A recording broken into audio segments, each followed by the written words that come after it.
정부의 부동산 종합대책이 이르면 이번 주에 발표될 것으로 보입니다. 양도소득세, 비과세 요건 강화나 신규 택지 공급 등의 내용이 핵심이 될 것으로 보입니다. 네, 하지만 시장에서는 이번 대책이 발표되기도 전에 과연 투기 세력을 잡을 수 있는 꼼꼼한 장치가 마련된 것이 맞느냐, 또 오히려 실수요자가 피를 보는 것은 아니냐라는 이런 우려의 목소리가 나타나고 있습니다. 전문가와 자세한 내용 짚어보도록 하죠. 한국부동산경제협회 한문도 회장입니다. 어서 오세요. 안녕하세요. 예, 안녕하세요.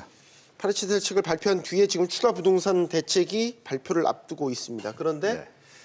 결과만 본다면 지금 시장의 열기를 꺼트리기에는 참 역부족인 것처럼 보입니다. 더 올랐습니다. 어떻게 된 게? 네, 맞습니다. 예. 네. 어떻게 설명해야 되겠습니까? 좀 내성이 시장에 생겼다고 일단 먼저 보시는 게 좋을 것 같고요. 네. 다만 이제 정부에서 지금 던진 대책의 어떤 강도나 농도에 대해서 그 시장에서 어떻게 받아들일지는 이제 한 1, 2주 정도 뒤에 보면 좀 나타날 것 같습니다. 그러나 분위기는 뭐 모든 언론상에서도 말씀 주시고 또 정부도 약간 시인하다시피 지금 시장이 조금 폭등 기미가 있다는 것을 인정하고 있는 것 같습니다. 그래서 네. 대책을 던지는 것이고 네. 8월 27일 날 던졌음에도 뭐 진정 기미가 잘 나타나지 않으니까 정부가 뭐 여러 가지 사공들이 좀 엇갈리면서 좀 문제를 일으켰지만 다시 좀 힘을 모아가지고 대책을 던지는 듯한 양상을 보이고는 있지만 네. 그게 지금 시장에서 어떤 신뢰성에서 조금 금이가 있는 상태라고 좀 보는 게 좋을 것 같습니다. 내성이 생겼다는 말이 참 우려스럽네요. 정말. 내성이 네. 생기면 어떤 걸 처방을 해도 백약이 무효가 되잖아요. 네, 일면은 그렇지만 단기적인 시각에서 그런 것이고요. 이 장기적인 관점을 제가 그동안 많이 말씀드렸지만 네. 우리가 유념할 게 한 가지가 있습니다. 전세 가격이 1, 2년 전만 해도 미친 전세였거든요. 뭐 자살 얘기까지 나올 정도였다가 지금 쏙 들어가지 않았습니까? 네. 사실 이것이 그러니까 두 마리 토끼를 다 잡으려는 정부의 욕심이 지금 미스매치가 일어난 현상이라고 봐요. 왜냐하면 전세 가격 분명히 안정됐거든요, 지금. 네. 오름폭도 조금 미미하고요. 네. 그것은 뭐 물론 입주 물량 공급도 있지만 정부의 어떤 여러 가지 대책의 어떤 심리적 효과가 있지 않습니까? 경제는 심리인데 뭐 시청자분들 다 아시다시피 일단 좀 진정되는 것 같다가 갑자기 박원순 시장께서 쓸데없이 타임을 못 맞춰서 발표하신 바람에 그동안 기다리고 있던 그 매도 타임을 놓쳤던 그런 분들과 일종의 시장을 교란하는 세력들이 가세하면서 이게 조금 폭등 기미를 보이고 있는데요. 이거에 대해서 제가 볼 때는 정부는 이미 다 알고 있는 것 같습니다. 다 알고 있는데 조금 의심스러운 좀 어떤 모습들이 제 개인적으로 보이지만 방송에서 적시할지 모르겠지만 정부가 이렇게 좀 자꾸 이렇게 예전에도 한번 말씀드렸죠. 연기력이 좀 뛰어난 정부 같다고. 그게 무슨 말씀이냐면 전세 가격은 잡히고 있거든요. 거래량이 지금 줄고 있다는 것도 확인되고 있거든요.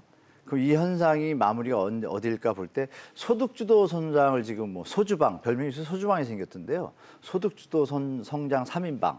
그분들의 목적은 경제 성장률 수치에 있거든요. 박근혜 정부 때도 마찬가지였고 박근혜 정부 때도 부동산 정책을 활성화해서 경제 성장률을 받쳤는데 지금 이 정부가 소득주도 성장으로 인해서 경제 성장률에 좀 마이너스 요인들이 발생을 하는 걸 보니 이 부동산을 너무 죽이면 전체 경제에서 좀 마이너스 어떤 심리적인 효과가 나타나니까 대북 정책과 또 미스매치가 나오고 이런 종합적으로 판단하다 보니까 부동산 정책을 던져놓고 사실 강력하게 던질 것들을 들고 있다가 지금 추가 대책으로 던지는 거거든요.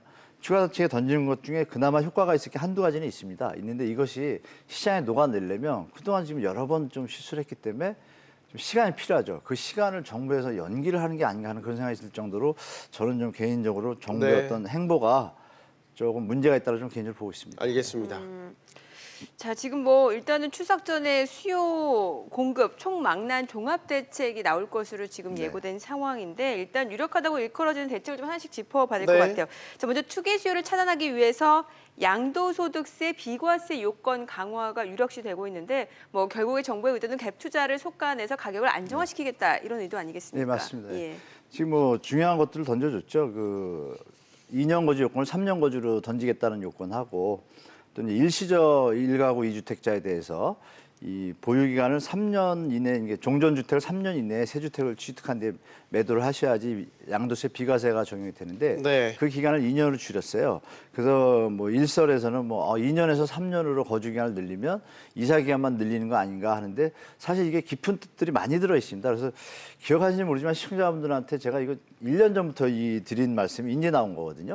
일시적 1가구 2주택자들이 200만 명을 넘어섰기 때문에 그 주택수가 400만 호가 넘습니다. 네. 그게 시장을 지금 흔드는 어떤 원인이었다고 제가 누누이 말씀드렸는데 요번에 지금 나올 기미가 있어요. 근데 이게 효과가 큰 게 이 재건축 단지가 그 부동산 시장의 아이콘이잖아요.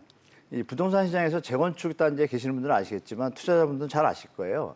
재건축을 투자해서 이주비를 받을 시점에 다른 곳에 나가서 다른 곳에 재건축 단지라든지 그걸 삽니다. 사면은 3년 뒤에 이게 교체가 되는 시기가 오고 양도세는 비과세 받고 다음 현장에 또 이어지는 현상들에 대해서 제가 누누이 말씀드렸어요. 이 세력들이 의외로 상당히 많을 것이다라고 했고 실제로 100만에 머물던 3, 4년 전에 그 일시적 이가구 주택들이 지금 200만 몇십만이 늘었거든요.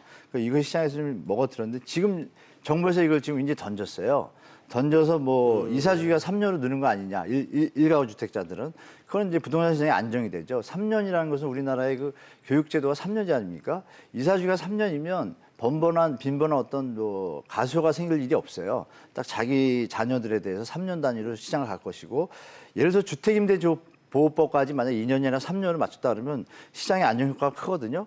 이런 부분을 다 감안해서 다 알고 있지만 그동안 안 던졌다가 이제 지금 던지는 것 같습니다. 이게 이제 아까 말씀드린 예전에 이미 던졌더라면 시장이 더 많이 잡혔을 텐데 이걸 왜 이제 던진지 제가 이제 정부에 역으로 묻고 싶은데 아마 그 청와대 쪽에 기사에 많이 나왔잖아요. 뭐냐면 청와대 고위층에 15분 중에 8분이 다주택자고 청와대 근무하시는 분들 70명 중에 35%, 40%가 다주택자예요. 이들이 자기들의 기득권을 조금 노리려고 이런 제도들을 잠시 유예했던 게 아닌가 하는 뭐 저만의 생각이지만 여러 가지 의문을 낳게 하는 시간상의 문제가 있습니다. 이 정책을 미리 던졌더라면 지금 갭 투자자분들이나 이런 분들이 이미 예전에 어떤 팔 것인가 버틸 것인가 이런 것들이 다 결정이 나고 시장이 좀 안정화 단계에 들었을 것을 그냥 들고 가다가 지금 박원순 시장께서 던진 것도 심하게 생각하면 저는 그런 생각도 해봤습니다. 박원순 시장하고 그분들하고 뒤에 모여서 한번 올리자, 펌프하자 이러지 않았나까지 의심할 정도로 지금 정부 행보가 좀 묘해요. 6.19 대책인가 6월달 대책 던졌을 때 지하 영동 대도시 발표했잖아요. 또 네. 부쩍 올라가고. 네. 또 이제 50층 또 올려가지고 또 부쩍 올라가고 가라앉을만 하고 올리고 이번에 이제 용산 뭐 여의도 개발 던지고 이게 행보가 제가 볼 때 이게 밀실에서 벌어지는 정책 스토리인지 국민을 데리고 편가르기를 하고 대선을 노리는 건지 여러 가지 복합적으로 저는 생각하고 있어요. 그래서 이 부분들에 대해서 제가 공문상으로 한번 질의를 해보고 싶은 것들이 있는데 네. 한국 감정원의 통계도 문제가 여러 가지 문제가 있는데 정부는 의지는 확실하잖아요. 일관성 가지고 있잖아요. 주택값을 잡겠다. 이 부분에 대해서 시청자분들이 그 부분에 대해서 흐름에 대해서 체크를 하시면서 보시는 것이 좀 중요한 시기인 것 같습니다. 네. 이렇게 되면 앞서 얘기하셨던 일시적으로 이주택자가 되시는 분들. 네네. 그러니까 투기 의도가 굳이 없었던 분들도 있을 거 아니에요. 그렇죠. 그분들은 해당 사항이 없습니다. 예를 들면 상속이라든지 이혼이라든지 뭐 이런. 근데 뭐 여러 가지 이제 다른 사정 때문에 뭐 처분을 미뤄왔던 분들은 어쨌든 이제 서둘러야겠네요. 만약에 3년에서 2년을 준다면 준비하셔야죠. 예, 그런 분들이 이제 준비하셔야죠. 예. 알겠습니다. 네.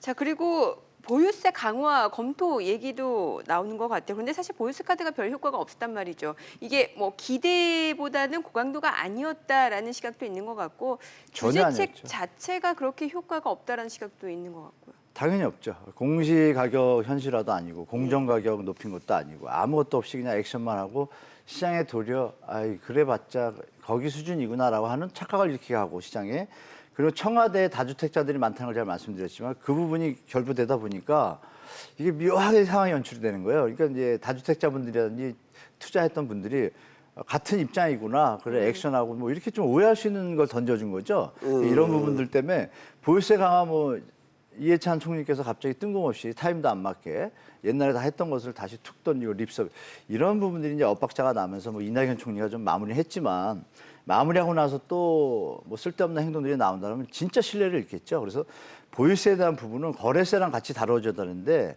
거래세 지금 만지지 못하고 있거든요. 취득세 어떤 지자체 어떤 수익원이기 때문에 이런 부분들이 정부가 좀 딜레마에 빠져 있는 것 같은데요. 제가 볼 땐 보유세 갖고 그렇게 흔들 상황은 아닌 것 같습니다. 왜냐하면 시장의 영향이 너무 크거든요. 근데 거기다 1가구 1주택자까지 뭐 좀 압박을 주는 모양을 취했는데 그냥 그 부분 자체에서 저는 뭐 개인적으로 효과가 있을 수가 없다. 왜냐하면 그만큼 가격이 폭등하면 뭐 세금 문서로 장사 못하는 게 아니잖아요. 똑같습니다. 부동산도 어떤 장사보다 더하죠. 어떤 급등폭이 볼륨이 크다 보니까 세금 뭐 몇 프로 오른다고 주택가격이 10% 오른 걸 따라올 수 없지 않습니까? 그래서 제가 볼 땐 시장 가격을 잡는 게 중요하지 일면에 어떤 팩트밖에 안 되고 시장에서는 이미 내성이 다 생겼다고 보시는 게 좋을 것 같습니다. 지금 공급 부분 이제부터 살펴볼 텐데 서울 내도 그렇고 네. 뭐 경기도권, 서울과 인접한 경기도권 신규 택지 개발 후보지 여러 곳 이제 부상하고 있지 않습니까? 예. 여기에 만약에 이제 순수하게 깨끗하게 신규 주택이 공급이 돼서 공공임대주택이라든지 뭐 이런 것들이 많이 공급이 된다면 글쎄 어떻게 서울 수요가 좀 분산되는 효과가 있을 거라고 보시는지요? 분명히 있습니다. 있는데 시기의 문제죠. 미스매칭. 그러니까 지금 뭐 택시 발표해서 보상 절차 거치고 그 돈이 또 너무 오래 역으로 걸린다? 풍선 효과도 있고 시간의 미스매치가 너무 많이 생기기 때문에 당장 효과가 없습니다. 다만 말씀 올린 대로 일관성을 가지고 가고 있기 때문에 10월 달에 DSR 제도 강화하고 뭐 이런 여러 부분들이 금리 인상 이런 건 겹치게 되면 시장이 과연 12월을 어떻게 변곡점 12월로 보시면 됩니다. 제가 뭐 연초부터 말씀드렸지만 12월이 변곡점일 것 같은데요. 이 대세 상승이 3개월 이상 안 가면 일단 조정 국면이라고 보셔야 되는데 제가 볼 때는 지금 8월이고 7월, 8월, 9월 봤을 때 10월 말에서 11월 초를 좀 시장을 잘 보시는 게 그게 이제 앞으로 향방을 좀 어떤 하는 신호탄이 좀 올 것 같습니다. 제가 볼 때. 네. 또 일각에서는 그 공급 대책 자체가 집값 상승의 빌미를 제공하고 있다. 그러니까 그 일명 서울의 그 노른자 윗땅에는 네. 공급 대책이 아니라 임대주택만 공급해야 된다. 이런 얘기도 나오는 것 같아요. 분양 전환이 되지 않는 예. 임대주택. 그게 원칙입니다. 사실. 과거 보금자리 주택이 한번 된 적이 있었잖아요. MB 정부가 좀 장난을 친 거죠, 제가 볼 때. 그렇죠. 왜냐하면 이런 사태를 예측하고 노무현 정부, 김대중 정부에서 임대주택 150만 원, 200만 원을 던졌고 부지를 충분히 확보해놨고 보상도 다 끝났어요. 그럼 그걸 임대주택을 지금 세곡동, 내곡동, 로또였던 분양해가지고 그 지역들이 임대주택으로 존재한다라면 지금 시장에 그 하방 압력을 주는 그 균형점 역할을 충분히 할 수 있었는데 이미 로또로 다 개인 소유가 돼버렸기 때문에 네. 어떤 시장을 안정시키는 역할의 요소가 없어졌죠. 그럼 남은 땅이 지금 별로 없거든요. 이미 좋은 땅들은 다 빠졌고 세곡, 내곡 지구는 이제 30만 제곱이 넘다 보니까 국토교통부가 그린벨트 풀 수 있는데 공급 대책에서 지금 박원순 시장이 약간 또 미스매치를 던졌다가 다시 회의를 해가지고 또 뭐 다시 봉합하는 형태인데 지금 이것은 뭐 전 세계 기본적인 추세입니다. 전 세계적으로 임대주택, 공공임대주택 비율이 특히 이제 도심 쪽에서요 10% 이상인 데들은 부동산 가격이 안정되어 있습니다. 우리가 보았던 일본이나 미국 버블 사태들을 겪은 그런 나라들을 보면 공통적이에요. 다 5, 6%에서 머물러요. 결국 우리도 그런 것을 방지하기 위해서는 지금 정부에서 추구하고 있는 영원히 임대주택. 그거 좋지 않습니까? 임대주택에서 나라의 힘으로 거기서 돈을 받아서 돈을 모으면 그분들이 민간 시장으로 가거든요. 자연스러운 시간의 차이는 있지만 그런 어떤 안정적인 역할을 할 수 있는 사다리의 어떤 부분을 정부에서 보장하고 있어야 되는데 이것마저 뭐 또 이상하게 뭐 분양한다 이러면은 그건 아주 나쁜 정보 같습니다. 제가 볼 때는 그래서 말씀 주신 대로 앵커님 말씀 주신 대로 지금 남아있는 땅은 뭐 싱가포르처럼 뭐 1000% 올려가지고 거기다 임대주택을 지면 그것이 사회에 얼마나 그 좋은 역할을 하는지는 다 아시잖아요. 경제성장에서. 그래서 제가 볼 때는 정부의 어떤 입장에서 저는 개인적으로 뭐 적극적으로 좀 지지하는 바입니다. 영구 임대로 가야 된다. 네, 맞습니다. 보시는 거죠. 네네. 근데 참 이게 묘합니다. 그 지역 후보지로 거론되는 곳에서는 예.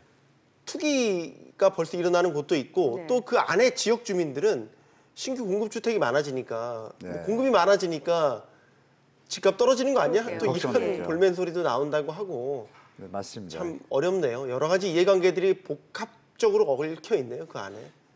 근데 지금 박근혜 정부에서 한번 그랬잖아요. 이거 행복주택 던졌다가 주민들이 반대하면 다 철수하고 그리고 택지개발촉진법을 없애가지고 나라에서 전체 국가의 경제를 위해서는 부동산 가격이 안정된 게 제일 좋거든요. 물론 정상적으로 경제 성장이 이루어지고 인구가 늘어나고 소득이 늘어나고 이럴 때 이제 주택가격 상승은 누가 봐도 좋은 모습이지만 그렇지 않을 경우에는 경제에 좀 저해 요소가 되겠죠. 그래서 제가 볼 때는 지금 이런 모습 중에서 정부가 어떻게 강력하게 밀고 나가냐 의지의 천명이 중요한데 그린벨트를 푸는 이유는 뭔가요? 주택 가격이 너무 불안해서 경제에 너무 좀 안 좋은 역할이 나타나는 것을 모든 국민들이 다 알고 있고 다 국민들이 뭐 창의적인 뭐 사업이나 투자나 이런 것을 신경 쓰는 게 아니라 부동산 투자 카페 가고 스터디 가고 학원 가는 이런 현상이 과연 후세들한테 좋은지는 다시 한번 시청자분들이나 저나 다 알고 있는 사실이고 정상적인 어떤 좋은 환경 속에서 부동산 가격이 상승한다라면 누구나 좋아하겠죠. 근데 지금 그런 상황이 아니고 정부가 예전처럼 강제적으로 뭐 어떤 문제를 일으키면서 수용하는 선이 아닌 선에서 적절한 선에서 공공택지를 늘리는 거는 찬성합니다. 저 개인적으로. 그래서 그 부분이 좀 그 지역 주민들 입장에서는 일시적으로는 좀 피해를 보는 것 같은 느낌이 있겠지만 장기적으로 보면 우리 대한민국과 후세들 그리고 현재 시장이 안정되면 경제가 발전되는 어떤 초석이 되기 때문에 그런 부분들을 좀 네. 국가적인 차원에서 받아들인다라면 그런 네. 좀 분쟁들도 좀 충분히 정부가 설득하면 주민들도 이해할 거라고 봅니다. 네. 사실 지금 부동산 시장의 열기에 대해서 많은 시각을 일단 정부가 각종 규제책을 내놓을 때마다 그 규제의 역설이라고 해야 될까요? 역효과. 네네. 오히려 집값이 들썩이고 있단 말이죠. 그렇기 때문에 이 부분 집값 상승, 부동산 시장이 오히려 안정화되지 않기 때문에 규제 자체가 실효성이 없다. 그러니까 차라리 규제를 내놓지 않는 게 더 답이 되는 거 아니냐라는 얘기도 나오는 것 같아요. 네, 지금은 좀 그런 양상을 보고 있습니다. 예. 근데 규제를 던지는 순간 그것이 효과가 없냐 수준을 넘어서 가지고요. 뭐 투자자분들이나 또 부동산 투자를 많이 하시는 분도 아시겠지만 지금 뭐 이 규제 지역으로 묶는 순간 그 지역은 안정받은 정부에서 인정한 안정적인 투자처라는 신호를 거꾸로 주는 게 됩니다. 그래서 네. 정부가 지정한 투기 지역, 투기과열지구, 조정 지역은 투자 대상의 안전 지역이다라고 부동산 카페나 강연에서 떠들고 있습니다. 그럼 이거 역으로 잘 생각하셔야 돼요. 그만큼 오를 수 있고 내려갈 폭이 적다라고 신호를 주니까 또 거기에 몰리는 형상인데 여기서 이제 한 가지 말씀드리겠습니다. 효과가 없는데 지금 이 현상이 과연 정부의 정책과 자연적인 시장에서 이루어지는 것인가 볼 때 제가 이게 뭐 네이버 매물에 대한 허위 매물에 대해서 정부에서 허위 매물 신고 지금 체크 들어간다 그랬잖아요. 이 부분이 되게 중요한데 한 사례를 제가 말씀드리겠습니다. 이 시장이 이렇게 급등하는 것에 영향을 보면 분명히 거래량이 급감했거든요. 75% 급감했어요. 엄청나게 네. 급감했죠, 서울이. 네. 그런데 모 지역입니다. 얼마 전에 고도 제한이 풀린 지구인데 1년 내내 안 팔렸던 집이 저번에도 한 번 말씀드렸죠. 안 팔렸던 집이 8월 초부터 갑자기 뛰기 시작해가지고 이야. 4억 가던 게 지금 7억 갑니다. 네. 한 달 반 만에. 근데 거기에 나타나는 양상 하나 말씀 올리면 자 4억이던 게 거기 세 가지 평형이 있어요. 큰 게 있고 중간게 작은 게 있는데 큰 게 뭐 4억 2천이었고 중간게 뭐 조금 낮겠죠. 이 4억 2천을 가격을 올립니다. 일단 매물을. 네. 부동산이든 누가 예. 올리겠죠. 그럼 뭐 5억을 올리면 밑에 거 따라와야겠죠. 그리고 6억을 올리면 또 따라오겠죠. 네. 그 와중에 거래를 하나 터뜨립니다. 단 하나를 터뜨려도 실거래가가 되죠. 그렇죠. 그거는 네. 어떤 지점이 되거든요. 그 부분에서 이어지는 현상에서 7억까지 이제 올려놔요. 올려놓으면 중요한 건 무엇이냐. 그 전에 8월 전에 매집을 한 세력들이 분명히 존재한다고 봅니다. 왜 그런 일이 벌어지겠어요? 그렇게 쭉 올려놨을 때 만약에 그 하나씩을 산 사람이 예를 들어서 한 20명의 그룹이 있다고 생각할게요. 부동산 투자 그룹. 네. 뭐 실제로 있다라는 소문도 있고 뭐 방송에서는 적절해서 말씀 안 드릴 텐데 20명이 뭐 한 50개 사놨어요. 사놨는데 3명이서 야 이제 너 1억씩 더 1억 비싸게 사면 1억을 손해 보잖아요. 그럼 네. 3명이 하면 5억, 6억, 7억 올라가지 않습니까? 네. 그럼 3억 손해 봤죠. 근데 여기 사둔 게 50개잖아요. 네. 이 멤버들이 이거 팔 때 얼마 팔아요? 7억에 팔면 그 돈이 2 곱하기 3억 60억이 나오죠. 그 돈에서 3억 멤버들이 다시 매추면 되죠. 이런 근데 그래서 네이버가 지금 제가 볼 때 정부한테 좀 부탁하고 싶은 게 네이버 매물 그 포탈을 아마 6개월만 닫아놓으면 부동산 시장 저절로 안정되지 않을까요? 뭐 이런 좀 말씀이 좀 외람된지 모르지만 아마 저 부동산 투자에서 많이 수익을 보시는 분들은 제 말이 무슨 뜻인지 잘 아실 겁니다. 그리고 일반 그래요? 분들은 바쁘셔서 모르실 텐데 네이버 매물은 믿지 않는 게 좋다는 걸 분명히 말씀드리고 한국감정원의 통계도 명확하지 않습니다. 예를 들어서 단지가 있을 때 한 단지에서 50개가 팔렸다면 그게 올라온 게 맞겠지만 하나가 팔렸어요. 전체가 다 올랐나요? 이런 어떤 통계 맹점을 활용한 투자하시는 분들이 계세요. 근데 그분들이 또 언론까지 가세하면 뭐 이런 표현이 좀 정한지 모르지만 뭐 한때 기자분들한테 기레기란 표현이 있던 것처럼 네. 부기레기가 또 존재하는 것 같아요. 제가 볼 때.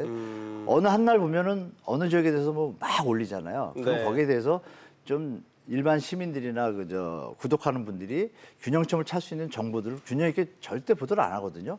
이런 부분들이 제가 볼 때는 시장을 좀 교란시키고 있고 정부가 일말은 좀 방치하고 있지 않나. 저 끝에 연말에 가서 경제 성장률의 수치의 어떤 유혹에 빠져서 예. 이런 것들이 종합적으로 있기 때문에 그러나 결론은 기존은 일관성을 가지고 집값 잡겠다는 정부의 의지가 있다는 것을 보시고 시장을 보시면 좀 좋을 것 같습니다. 알겠습니다. 네이버가 의문의 일패를 당했습니다. 한문도 회장이었습니다. 감사합니다. 잘 들었습니다.